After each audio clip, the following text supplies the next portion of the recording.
꼭 하고 싶은 주제가 있어서 세 번째 주제로 바로 넘어가겠습니다. 민주당 당직 개편 얘기를 좀 해보려고 그래요. 기사 한번 띄워주십시오. 네, 감동 반전 없었던 이재명 연출 당직 개편. 질서 있는 퇴진 다시 고개 드나, 이 얘기를 간단하게 설명을 해드리면 이재명 대표가 이런저런 고생을 하고 있지 않습니까? 사법 리스크에 더해서 지금 그 위중교사까지 더 나오니까 사법 리스크가 계속 눈덩이처럼 불어나고 있는 상황에서 고 김문기 처장 모른다라고 얘기를 해놨는데 알 수밖에 없는 사진들이 이긴 지금 도의원이 계속 제시를 하고 있는 거잖아요. 그러니까 이재명 대표는 사법 리스크에 더해서 거짓말 리스크까지 지금 같이 있는 상황입니다. 그런 상황에서 이재명 대표의 돌파구는 무엇이냐? 본인 나갈 수는 없으니까 본인이 임명할 수 있는 자리 몇 개를 바꾼 것 같아요. 그 이 데일리안의 기사를 보게 되면 감동 반전이 없었던 이재명이 연출한 당직 개편이라고 그랬어요. 연출했다라는 거죠. 당직 개편이라는 게 대개는 이렇잖아요. 어떤 큰 실수가 있었다. 내지는 지지율이 떨어진다. 이럴 때 인적 쇄신을 위해서 이렇게 당직 개편을 하는데 지금 여론조사 보면 형님 이번 주 저번 주 여론조사 보면 더불어민주당이 국민의힘보다 오차범위 바깥으로 더 지지율 높은 거 아니에요? 아니 근데 지지율은 지금 정당 지지율은 이렇게 봐야 돼요. 이게 발광체냐 반사체냐. 네. 더불어민주당의 지지율은 지금은 반사체지. 반사체. 왜? 대통령이 지금 일본 이슈도 그렇고 국민의힘이 지금 독자적으로 지지율을 견인하고 못하는 상황에 69시간제도 있고 지금 뭐 MG 지지율도 빠져나가고 있고 그렇죠. 그 반사 이익을 더불어민주당이 얻은 거예요. 그러니까 더불어민주당이 자체적으로 발광체 스스로 견인한 지지율이 아니라 어부지를 얻은 거야, 반사체를. 그러니까 이 지지율은 앞으로도 계속 간다고 장담할 수가 없는 거라는 거지. 네네. 자, 그러면 우리 데일리안의 기사를 지금 우리 청취자분들도 시청자분들도 보고 계시는데, 자 그럼 감동 반전이 없었던 이재명 연출, 왜 감동 반전이 없었겠죠? 왜냐하면 이재명 대표는 내려올 생각이 없어요. 그러면 질서 있는 퇴진 다시 고개 드나 계속 언론사에서 방송사에서 헤드라인만 나오겠지. 여러분들 이걸 아셔야 돼요. 지금 더불어민주당 지지율이 흔들린다, 호남 40대 화이트 칼라가 흔들린다 이야기가 나오지만 그러면 이재명 대표가 물러날까? 안 물러나죠. 왜? 물러나는 순간 이재명 대표의 진영은 와르르 무너지는 거예요. 그러니까 이게, 예. 지금 당 대표직을 유지하고 있고 더불어민주당과 운명 공동체로 가기 때문에 버티는 거지. 그러니까 지금은 뭐냐면은 그냥 이 더불어민주당도 그렇고 이재명 대표도 그렇고 앞으로 어떤 결과가 나오더라도 그냥 같이 가야 되는 거야. 운명 공동체로 묶여버렸어. 이 서로 묶여있는 이 사슬을 풀 수가 없는 거예요. 그러니까 여기 질서 있는 퇴진이라는 거는 앞으로도 없는 거예요. 그러니까 이게 보도만 될 뿐. 지금 뭐 퇴진 앞에 질서 있다는 거는 그냥 뭐 뜨거운 아이스 아메리카노 같은 그렇지. 얘기고 말이 안 되는 얘기고요. 그러니까 이 당직 개편은 감동이 없죠. 왜냐하면 이제 기사 내려주세요. 그 사무총장이 이번 당직 개편에서 빠져 있습니다. 사무총장이 어떤 직이냐?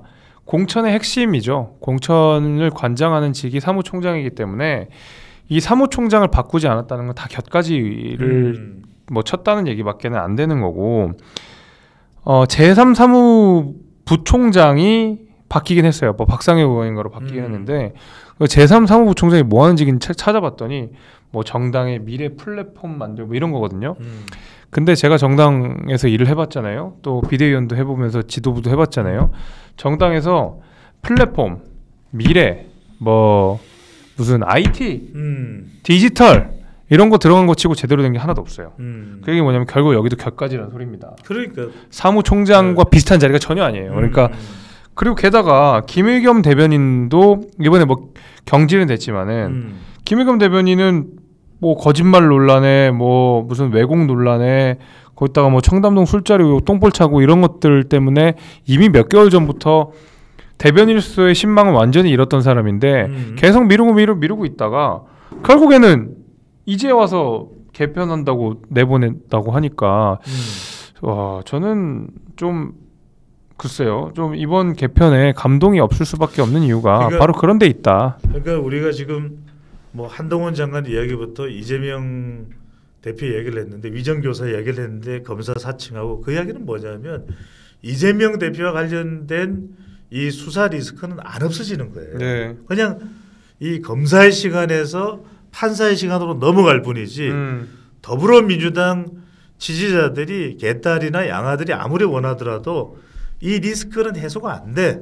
그러니까 정치인이라면 리스크를 없애고 프리미엄으로 채워야 되잖아요. 네. 그럴 가능성은 많지가 않다는 거예요. 아하. 하지만 다만 그러면은 이재명 대표 체제가 지금 버티는 이유는 뭐냐? 앞으로도 당 대표직을 계속 고수하겠지만은 첫 번째로는 뭐냐면 대안이 없어. 그리고 또 하나는 뭐냐면 버티는 운 좋은 이유가 국민의힘과 윤석열 대통령의 지지율을 빡 올려가지고 60, 70을 만들어버린다. 60, 70의 지지율을 만들어버린다 하면 거의 고사 일보 직전까지 갈 거예요.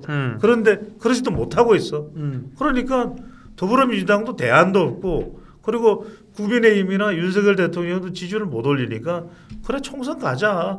이게 총선 가서 누가 이기나 보자. 이런 판이 되는 거예요. 그런 판이기 때문에 그러면 이거는 볼 필요도 없는 거야. 그러면 더불어민주당에서 당직 개편에서 뭔가 인상적이고 감동적인 게 나올까? 안 나와. 그러니까 결과적으로는 국민의힘도 지금 김기현 위원장이 뭐 천하람을 안겠다? 안는다고 해서 그게 효과가 있느냐? 효과도 나오지가 않아. 그 얘기 좀 해주세요, 형님. 자, 나온 잠깐만. 김에. 우리 김현태 님이 참 맨날 하는 말 길게 하네. 아, 좀 들으세요. 아니요, 형님. 그 얘기를 좀 해주세요. 그 천하람이 소위 말하는 이제 천하용인이 만약에 국민의힘이 다 품는다고 하면 나갔던 지지율은 다시 돌아옵니까, 형님? 안 돌아와요. 안 돌아와요. 왜냐하면 천하용인과 윤석열 대통령과 윤핵관은 이미 끝났어. 끝났어요? 더 어떻게 봉합이 되는 게 아니에요. 아, 오케이. 그러니까 천하용인이면 핵심은 사실은 이준석 전 대표잖아요. 그러면 이준석하고 윤석열 대통령이 서로 포옹을 한다고 해서 이제 국민의힘 내부에서 그것을 진정성 있게 받아들일까? 안 받아들이지. 유권자도 마찬가지야. 윤석열 대통령이 또 이준석하고 포옹을 했다. 그러면 대통령이 또 이준석 전 대표 이 20대, 30대, 2대남, 33대남을 존중하네. 그렇게 해서 또 지지율이 더 높아지고 총선에서 유리해진다. 그렇게 안 가요. 이제는 끝났다. 그러면 어떻게 집 나간 20대 지지율은 어떻게 가져와야 돼요? 이제 핵심은 그거지. 20대, 30대 MZ 세대를 나는 시간이 걸리더라도 또 제대로 이해를 해야 된다고. 왜냐하면 MZ 파리를 하면 안 돼. 그렇지. 지금 정치인들이 그렇지. 민주당이나 국민의힘이 다 MZ 파리가 심각해. 맞아. 성냥 파리도 아니고 MZ 파리야. 제가 또 MZ 아닙니까? 안 그렇게 보이지만 저도 MZ 세대예요. MZ들은 알아요. 나는 솔직한 이야기로 누가 우리 배 소장님은 데이터도 많이 공부하고 빅데이터 칼럼도 많이 쓰던데 MZ 세대 아시겠죠? 내가 솔직하게 얘기할게요. 저도 잘 몰라요. 알아가고 싶어. 그냥 몸부림칠 뿐이에요. MZ 세대를 조금이라도 더 이해해서 데이터를 잘 분석하고. 그런데 나같이 하루 종일 고민하는 사람도 알까 말까인데. 그렇지. 아니 청년들하고 그냥 여기에 수박이 나오네. 수박 겉핥기 하는 그런 접촉을 가지고 MZ 세대 어쩌고 저쩌고 MZ 파리를 해온 거야. MZ가 뭔지도 모르는 사람들이. 그러다 보니까 MZ들이 화난 거지. 이제는 이 짝도 저 짝도 못 믿겠다. 그러니까 지금 지난 1년간 20대 지지율을 보면 더불어민주당은 변화가 없어. 이것도 문제지. 변화가 없는 더불어민주당도 문제인데 국민의힘은 들쑥날쑥. 아니 국민의힘은 지난 대선 직후에는 20대 지지율이 40%였어. 갤럽 기준으로. 맞아. 지난주 금요일 날 발표된 거는 13%야. 야, 심각하네. 그러니까 반의 반토막이 돼버린 거지. 그 이유가 뭘까? 이 MZ 세대 속으로 들어가야 돼요. 내용을 들어야 돼. 내용을 듣고 보고서도 올라갔을 거야. 그래서 그냥 단순히 보고서만 보면 안 돼요. 그 보고서의 내용도 가슴으로 느껴야 되는 것이고 또 하나는 뭐냐면 그 데이터를 차근차근 살펴야 돼요.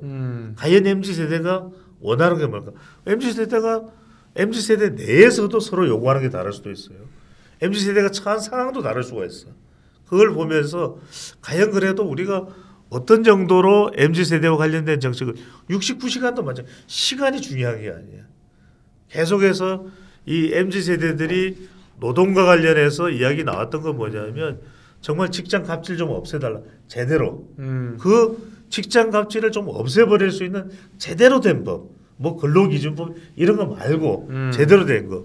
또 중소기업이라도 다 대기업 가고 싶어서 결혼하고 싶으면 결혼하려면 뭐 어디 대기업 브랜드 필요하다.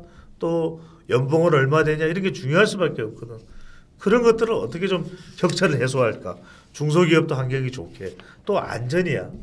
어떤 사람들 스크린 도어 고치다가 사고 나고 이런 상황들을 종합해서 정말 이걸 발표했을 때 좀 부족한 부분도 있지만 MZ세대들이 볼 때 야, 이 정도면 그래도 노력했네. 이런 상황이 될 때 그걸 MZ세대들은 그래. 저 정도면 그래도 윤석열 정부가 국민의힘이 준비 좀 했네. 이런 평가를 내릴 수가 있는 거죠. 그렇죠.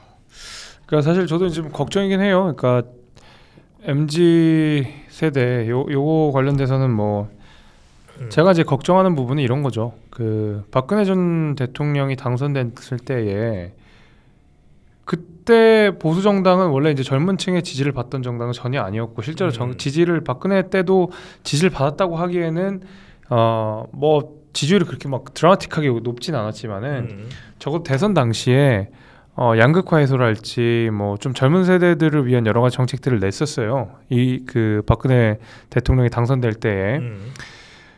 근데 이제 문제는 뭐냐면 당선되고 나니까 박근혜는 탄핵을 당했잖아요. 그 가운데서 또다시 전 젊은 세대에게 신뢰를 잃었다고 생각합니다. 그 과정 속에서 계속. 그리고 나서 20대, 30대 젊은 세대 지지율은 집을 나가버렸고 그 지지율은 계속 보수 정당을 지지하게 하는 원동력이 됐었죠. 한동안 계속 젊은 세대는 보수 정당 쳐다보지도 않다가 그나마 이제 이준석 전 대표가 당대표로 취임한 이후에 2030 지지가 물론 한쪽 성에 편중돼 있다는 비판이 있었습니다만 어쨌든 지지율은 오르긴 올랐잖아요. 그리고 나서 한 번 더 배신을 당하게 된 것 같아서 그렇게 해서 두 번을 배신을 당한다 그러면 다시 한번 이들을 설득하고 우리를 지지하게 하는 거는 3배, 4배 힘이 될 거라는 이야기인 거죠. 지금이 그런 상황인 거예요. 그러니까 다른 목소리를 낼 수가 있죠. 이준석 전 대표도 완벽하다 또는 완전하다 할 수는 없겠죠. 그리고 또 이준석 전 대표가 대변하는 MZ세대가 전체 MZ세대인지 아니면 그중 일부인 20대 남자인지 또 특히나 여성에 대해서 굉장히 반발하는 반감을 가지고 있고 적개심을 가지고 있는 20대 남자인지 그것도 구분이 되겠죠. 근데 그럼에도 불구하고 다 아우를 수 있다. 여러분들이 데이터를 분석할 때 저도 30년 동안 분석을 해보면 뭔가를 합해야 그게 늘어나요. 그러니까 호빵 하나 가지고 우리 김재섭 위원장 내가 반을 쪼개버리는 건 반쪽밖에 안 돼. 근데 김재섭 위원장이 호빵 하나 가져왔는데 나도 호빵 하나 있어. 아니 나 이거 호빵이야. 또 김재섭 위원장도 딸기 찐빵 가져오고 나는 또 바나나 찐빵 가져왔다. 그럼 또 다양해지는 거잖아요. 그러니까 이게 뭐냐면 서로 합해야 힘이 늘어날 수가 있어. 근데 지금 보면은 정말 청년 세대의 목소리를 오롯이 정말 이 편견 없이 윤석열 대통령이 접수했으니까 그게 아니야. 그래서 저는 계속 일주일에 이 MZ 세대, 청년 세대를 골고루 윤석열 대통령을 지지하든 지지하지 않든 그런 그룹들을 매주 대통령 임기가 끝날 때까지 해외 순방 갈 때 빼놓고 매주 대통령실로 부르세요. 대통령실로 불러서 정말 3시간이고 한번 시간을 내서 청년들의 목소리를 들어라 이거예요. 와서 뭐 음료수 한 잔에 과자 좀 내놓고 간담회로 그걸 해보면 대통령도 거기 비서관들도 수석들도 청년들의 이야기를 들을 수가 있는 것이지.